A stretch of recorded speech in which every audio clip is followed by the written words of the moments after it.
کہ طلوع آفتاب سے پہلے جب سورج کی روشنی پھیل جاتی ہے تو اس وقت تک کا وقوف ہے، وقوف کا وقت ہے مزدلفہ کا. اس کے بعد وہ مزدلفہ سے منا میں چلے جاتے ہیں، منا کے ہی کنارے کے اوپر، یعنی سورج کے طلوع ہونے سے کچھ دیر پہلے تک، سورج کے طلوع ہونے سے کچھ 5-7 منٹ سورج کی روشنی پھیل جاتی ہے جب، تو اس وقت پھر وہاں سے آپ آگے نکل سکتے ہیں. اچھا، یہاں پر پہلے یہ رہنمائی کریں کہ کیا ریکمینڈڈ ہے حاجی ڈائریکٹ رمی کے لیے جائیں یا وہ اپنے مکتب میں جا کے آرام بھی کر سکتے ہیں؟ یہ ڈپینڈ کرتا ہے اپنی اپنی حالت کے اوپر. یعنی اگر تو بندہ تھک گیا، تھکاوٹ ہو چکی ہے، پھر اگر عمر بھی زیادہ ہے تو پھر تو بہتر یہ ہے کہ پہلے جا کے کچھ آرام کر لیں، پھر آگے جا کے رمی کر لیں. یعنی اس میں شریعت نے گنجائش دی، وسعت رکھی ہے، دونوں ہو سکتے ہیں. لیکن اگر آپ میں ہمت ہے تو، اور میں یہ کہتا ہوں کہ اگر واقعی کسی میں ہمت ہو، نوجوان ہو اور وہ جا سکتا ہو، تو چونکہ ابھی آپ کی کنٹینیوٹی چل رہی ہوتی ہے نا، آپ ایک ٹیمپرمنٹ کے ساتھ چل رہے ہوتے ہیں، تو بندہ بعض اوقات بہت سارے کام چلتے رہتے ہیں، موسم بھی ٹھیک ہوتا ہے، موسم بھی صبح کے وقت گرمی اتنی زیادہ نہیں ہوتی، تو اگر آپ سیدھا نکل جائیں جمرات کی طرف تو بہت اچھا ہو جاتا ہے. تو آپ جمرات میں جب پہنچیں گے پھر آگے ظاہر وہ رمی کا طریقہ ہے. اچھا، 10 ذی الحجہ کے ڈاکٹر صاحب جو دن ہے اس کے اعمال کی ترتیب کہتے ہیں کہ اس کو فالو کرنا ضروری ہے، جیسے فقہ حنفی کے مطابق یہ ہے کہ ضروری ہے، اور باقی جو امام ہیں وہ اس میں گنجائش جو ہے وہ رکھتے ہیں.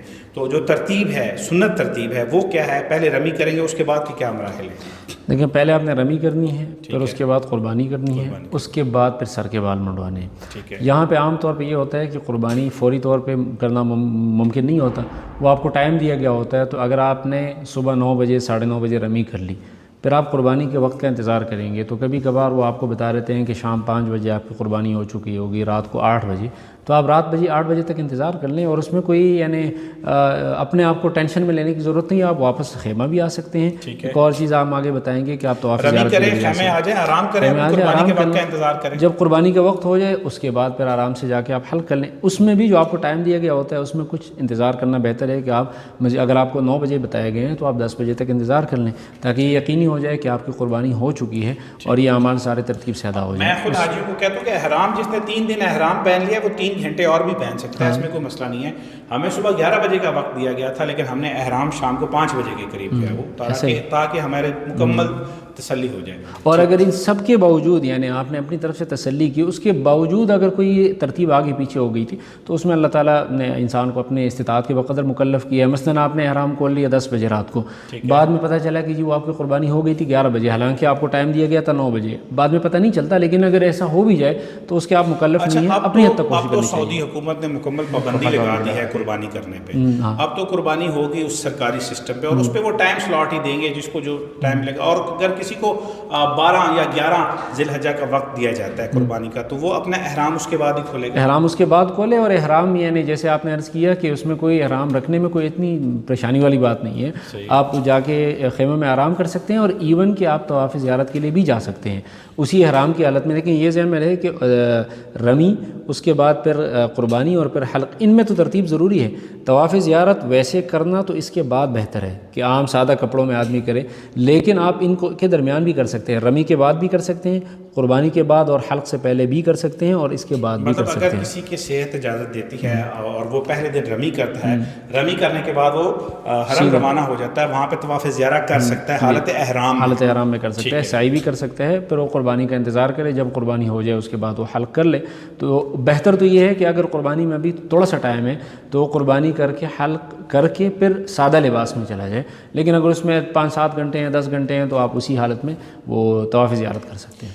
اچھا، یہ بتائیں کہ جو حلق ہے، مرد حضرات تو حلق کرائیں گے، قصر کریں گے، جو خواتین ہیں انہوں نے اپنے بال کیسے کاٹنے ہیں جب ان کے یہ ارکان پورے ہو جائیں، قربانی بھی ہو جائے، رمی بھی ہو جائے، تو اس کے بعد ان کو اپنے بال کاٹنے کا کیا طریقہ کار اختیار کرنا چاہیے؟ اچھا، مردوں کے لیے تو حلق جیسے آپ نے کہا بالوں کو موڑنا یہ افضل ہے، اور اللہ کے نبی صلی اللہ علیہ وسلم نے 3 دفعہ ان کے لیے دعا کی، رحمت کی دعا کی جو حلق کرتے ہیں، پھر ایک دفعہ دعا کی قصر کرنے والوں کے لیے بھی.